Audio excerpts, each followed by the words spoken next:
Hello, hello. Well, back for more color on our scene, on our animated scene. It's Thursday, and I'm sort of beginning to get the feeling that maybe I'm not going to be done by the end of this week. I thought I'd be done sooner, but we'll see how far we get tonight. So I don't want to say be a naysayer just yet. So let's see where we end up here. So we need to make sure we're drawing behind. We got our color and we're on the solid color. So I'm going to go back to the big image so I can see the details. We are painting behind the line, so you want to make sure you're in the paint behind. That's down here on the bottom. So if you see where my thing is here, this says draws behind. So that means that the color line that I'm putting on here is now going underneath the line that I have made already. So this isn't, the color is not on a separate layer. The color is actually on the same layer as the drawn line. It's just underneath it. Okay. So I'm going around the lines so that I can use the paint bucket afterwards to fill in the color. So that's what I'm doing. So I don't have to try to make large swaths of color to fill in the space here. I can just point and click, or click and drag, or paint bucket dump rather, to be more accurate, to fill in that space.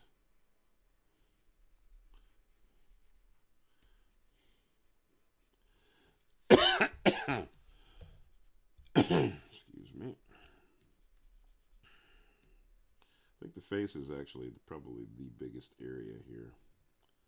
Okay, so we're good. All right. Paint bucket. Boom. Yeah, see? Nice and quick.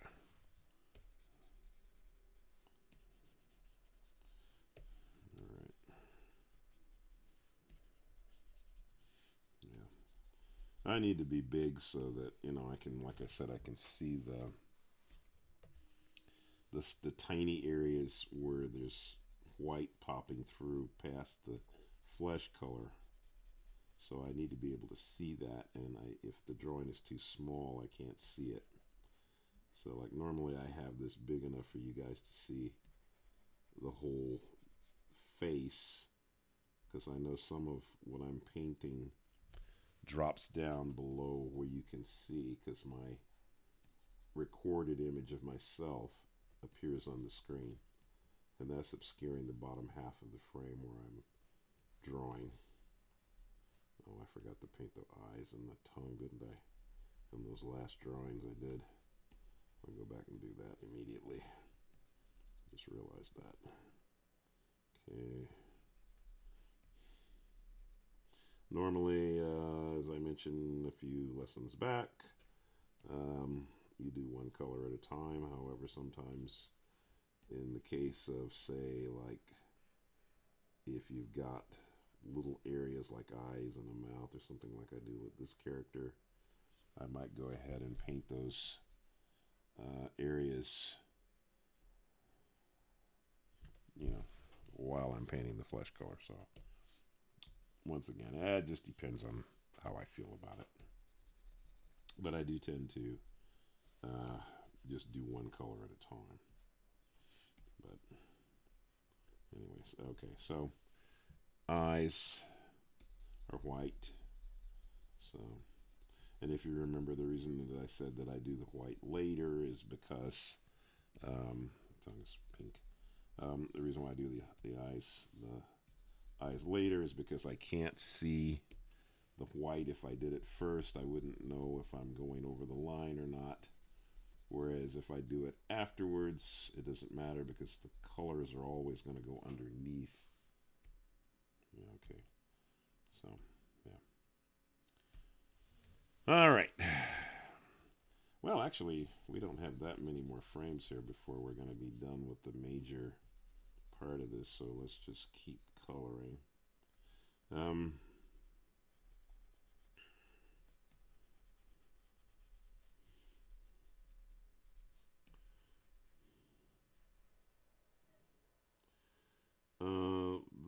the the function that says inside the line, uh, I haven't used it very much, to be honest with you, because once again I don't really trust. Sometimes I don't trust it because I know that my line is not going to be, especially if I'm doing a sketchy rough line like I did on this scene. I know it's not going to be consistent enough. So I know that more than likely the the color would probably end up bleeding through because my line's not going to be consistent. You know that I would think there would bound to be breaks in the line somewhere. I would think it would be because I would think that my rough line has probably got breaks in it.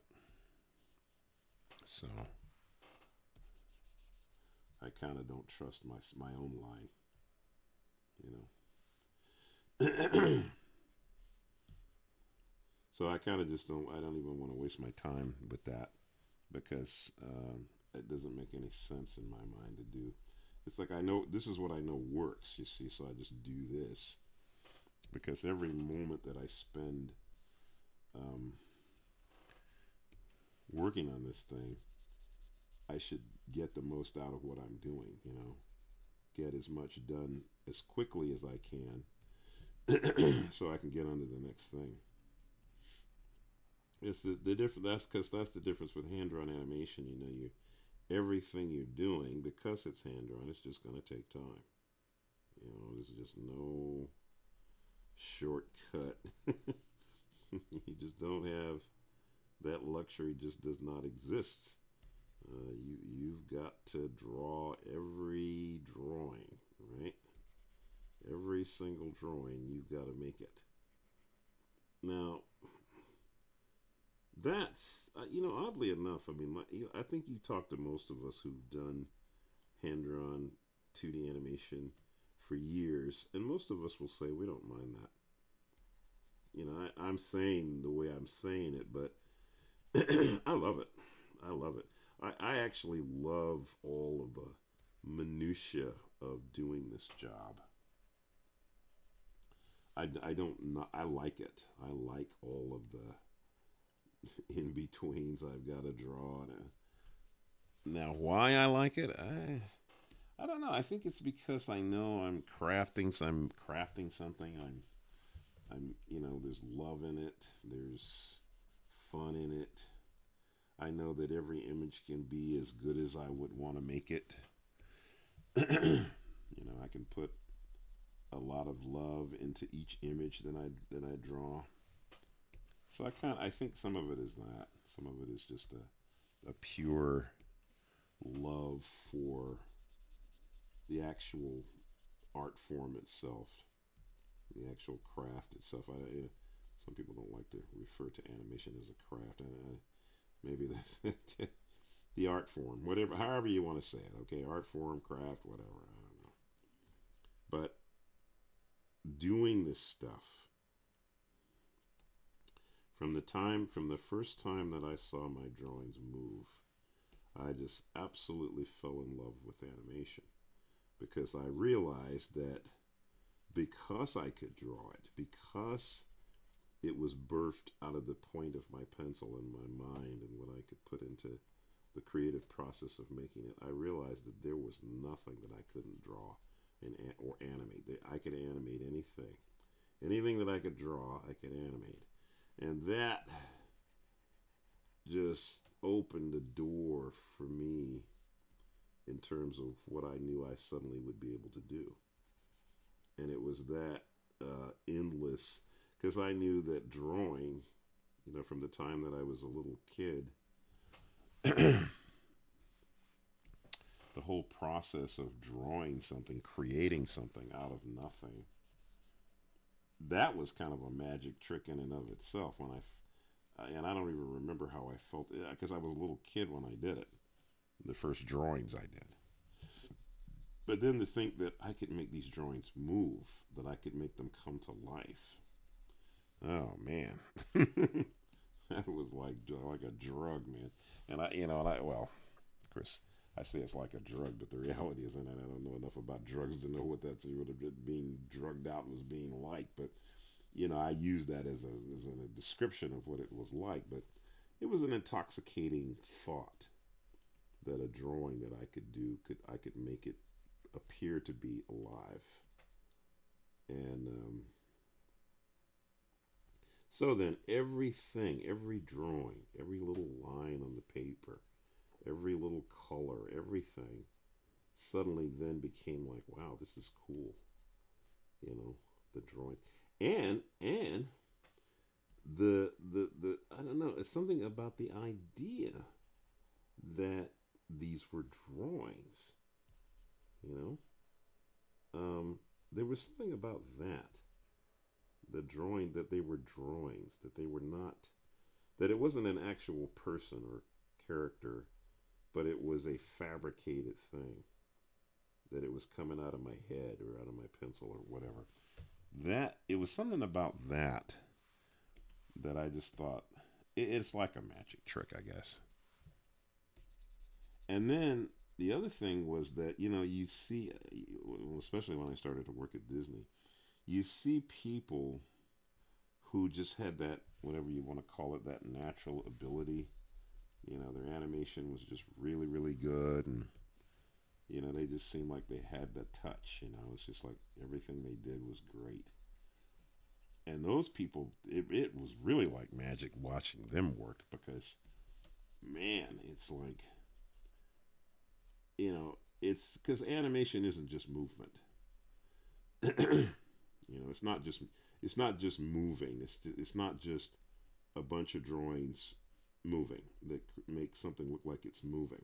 It's you're putting life into it. So what's happening is it's not just the drawings moving. It's it's you're infusing life, but what you're doing is you've observed life. You're creating a performance through the drawing. You're using the drawing as a means of creating a performance, you know, and making your character have um, the appearance of being alive. And so, the more effective you can be at doing that, it just makes the whole illusion just that much more captivating. I would watch when I was at Disney when I was learning animation, and I would watch Glenn Keane do a scene, and you'd see it on the pencil test camera, and I would just think, man, it's like they weren't drawings. It stopped being drawings. It started being this character. I remember one time, Glenn had a scene, and it was in Fox and Hound, which I'd worked on. And I didn't work on this scene. That He'd animated this scene of the bear. It was a bear fight sequence. And he had this scene of the bear. And I can't remember if it was one of the first scenes of the bear. It might have been. I can't remember. Anyways, it was a scene of the bear, and what happens in the scene is Todd, who is the fox character, he's one of the main characters in the movie. He runs into the scene to rescue Copper. Copper is his friend. Copper's the hound dog who'd been um, chasing him, trying to catch him. And the bear is really about to kill Todd. I mean, Copper, rather. I think. Yeah. Yeah, he's about to kill. Oh, he's about to strike him. Or it's either him or I think it was, yeah, he was about to strike Copper, I believe. Anyways, Todd runs in, jumps on the bear, grabs him by the ear, and he bites his ear. And the bear's trying to get him off. And so the bear is shaking his head, and trying to get taught off of him. And it's just kind of a wide angle shot, you know, of this happening, and it was just the animation was just perfect, and you could feel the weight of the bear and the way that Glenn had drawn it. He'd drawn it where he'd drawn the hair and the fur on the bear with his pencil lines. It was just, I can't even tell you, it was just intoxicating for me. I mean, I was watching, I just could not believe how beautiful that was. I mean, it was like his rough animation was actually, the way it looks in the film is nice, but the way it looked as a pencil animation was better, actually, in my mind. And I was just intoxicated by it. And I was just thinking, like, man, this is what I love about animation is that these pencil drawings stop being drawings and they start becoming these. You can't even say what it is. It's just suddenly they're not drawings anymore. Suddenly it's the character, and the character is alive, and oh man, it's just great. It's just great. Anyway, but it was always like that at Disney. It was like that was the cool thing about in those days for me that almost every time you went to the pencil test machine to see somebody's test, you would it was especially if it was a really good scene, it was just something to see. It was just like wow, and then like I said, there would always be someone. We all didn't have the same reaction like that. I mean, obviously, I don't think I had any scenes like that, but but I remember other animators whose scenes just jumped out at you. Another one that I can think of that jumped out at me right off the hell was there was a young animator who'd come from CalArts, I believe. It was Hindel Butoy, and we were working on the Black Cauldron, and the Black Cauldron was a very difficult movie to do. We weren't. I don't think we were really ready to do that film because it was just. Well, for one thing, it was a very realistic. The characters were very realistic, and they were very hard to animate. And but anyway, Hindel had the job of doing Gurgi. And Gurgi was the little. Well, if you've seen the movie, you know who Gurgi is. And he was one of the first characters that was animated on that film. And Hindel did just such a lovely job with Gurgi. And because he put such enthusiasm and life into that character, Gurgi was also a character that was a little bit more, well, I don't want to say cartoony, that wouldn't have been the right word to use. Animated. He had his personality was one that lent itself to a nicer, well, a more freely animated style. He wasn't like Taryn and Ilanwi, who were the human characters. They had to be perfectly realistic. You know, Sleeping Beauty realistic. In fact, I remember the directors were kind of saying that actually.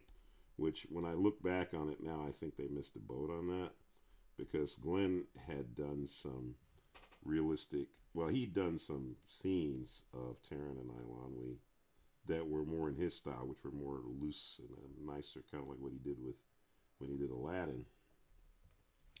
And I think they missed the boat with him. I think they should have listened to him. Um, but they wanted this more realistic style. Anyway, Hindel did this.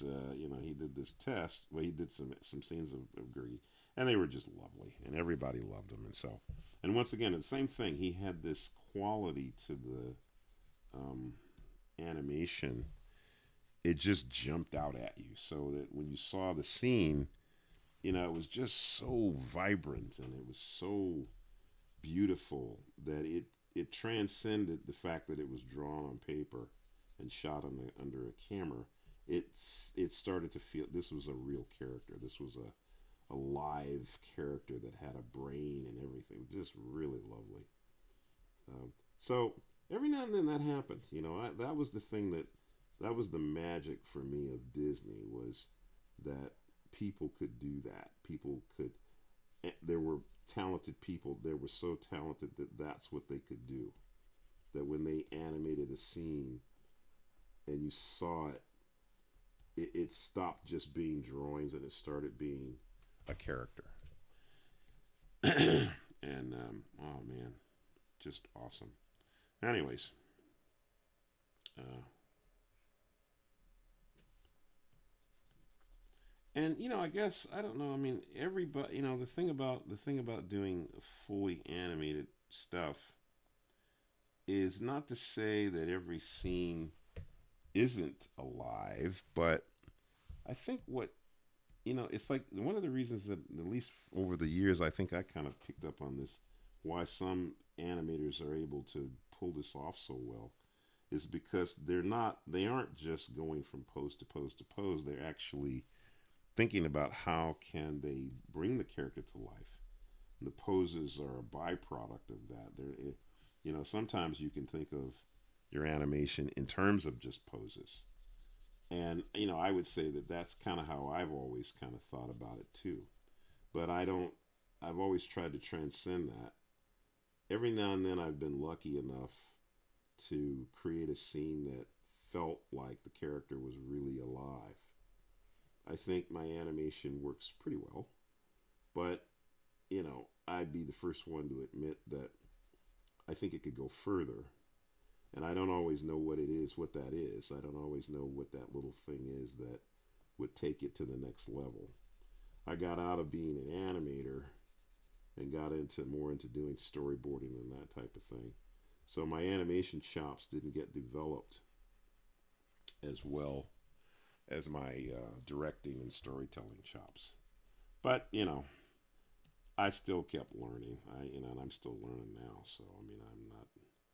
But I'm happy. I'm content with what I know.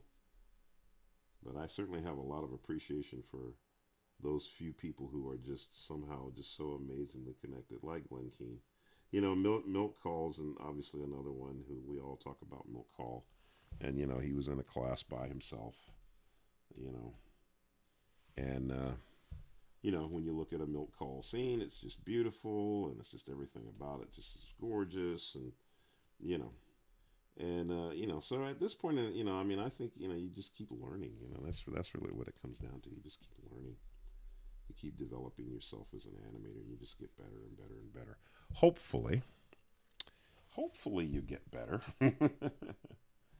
All right. Well, let's see. So, let's see here. Let me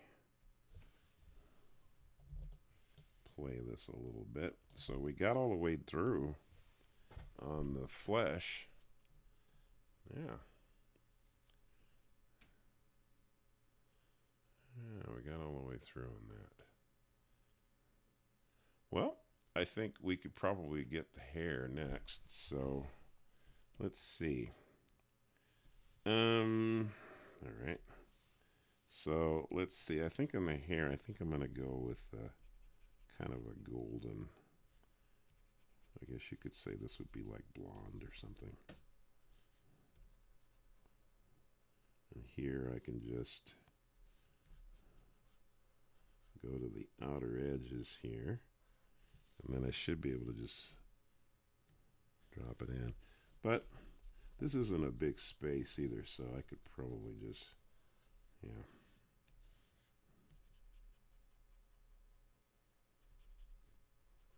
I've often wondered sometimes if I couldn't do like a uh, copy paste on this. I don't know whether I could or not. I suppose I could on the color. Now here, see, I could use a bigger brush since this area isn't so small. Or it's, well, yeah.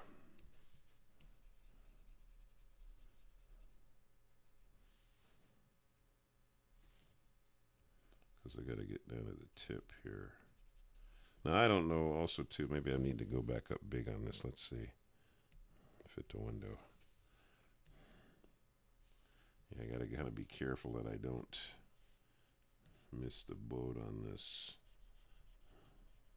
because there might be little areas in here that need to be filled in. Let's see. Yeah, like right there. Oh, that's okay. Dink, dink, dink.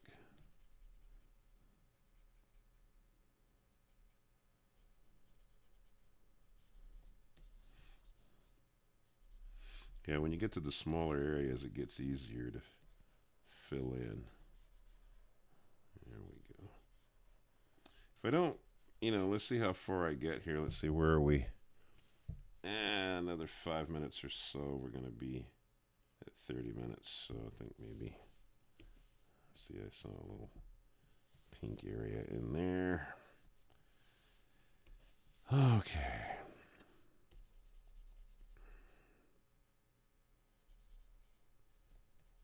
Yeah, see, on this one, since the area isn't big enough for me to, I can just swath the color in here. Yeah, if I was doing a color line, yeah, I would definitely. I mean, it might take me like another. It would probably take another whole week to clean up the drawing. Maybe another whole week. I don't know. Maybe not.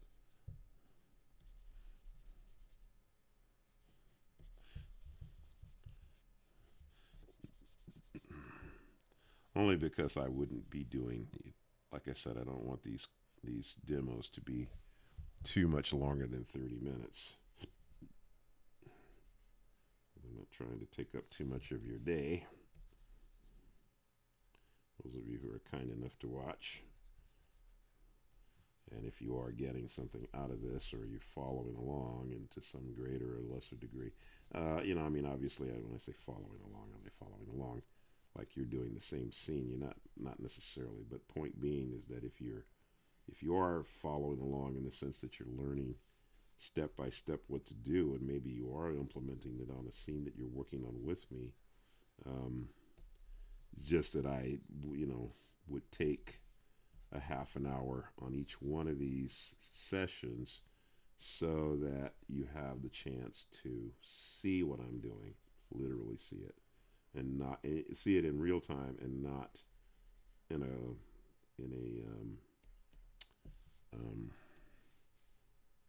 time lapse. Yeah, I'm not big on the time lapse. So, all right. Well, we're coming up on 27 minutes. I think I may stop here. Let's see. Okay.